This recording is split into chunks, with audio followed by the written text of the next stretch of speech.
तारीख में आता है कि यजीद वो लानती शख्स था जिसने रोज़ा रसूल सल्लल्लाहु अलैहि वसल्लम में घोड़े बांधे थे। वो भी सवारियां ही थी और ये भी तुम्हारी सवारियां ही हैं जिनको तुमने शाही खानदान के प्रोटोकॉल के लिए हरम के सहन में यूं दाखिल कर दी हैं कि जैसे ये तुम्हारा शाही महल हो। याद रखो, ये वो बारगाह रिसालत इज्जत माब है जहां कोई बादशाह और कोई गुलाम, किसी का कोई स्टेटस नहीं। यहाँ सब के सब एक तरह दाखिल होते हैं। और तुम ये किस किस्म की रौनक, किस किस्म की बादशाहत और रोबो जलाल का मुजाहरा कर रहे हो?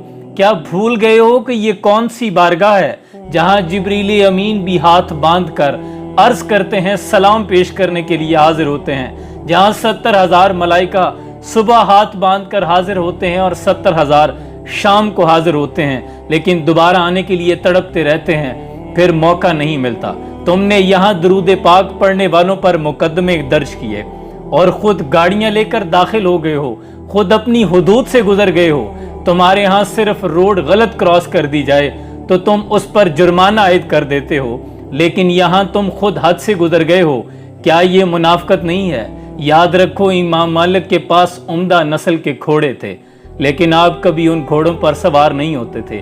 आप कहते थे कि इमाम मालिक की भला क्या हैसियत कि मदीने की गलियों में वो घोड़ों पर सवार होके चले। दुनिया कहती है कि अरबों ने बहुत तरक्की कर ली है, लेकिन मैं कहता हूँ लानत है ऐसी तरक्की पर कि जिसको तय करते हुए इंसान अपने मयार, अपने किरदार और अपने अखलाक, अपनी रिवायात से गिर जाए, जो कि इस बात की तमीज़ ना करे कि ये हमारे लिए किस कदर मुकद्दस सरजमीन है। लेकिन लगता यूं ही है कि इन अरबों के बुरे दिन शुरू हो चुके हैं। जिनको आता नहीं दुनिया में कोई फन तुम हो, नहीं जिस कौम को परवाए नशेमन तुम हो, बिजलियां जिसमें हो आसूदा वो खैरमन तुम हो, बेच खाते हैं जो असलाफ के मदफन तुम हो, होने को नाम जो कब्रों की तिजारत करके, क्या ना बेचोगे जो मिल जाएं सनम पत्थर के।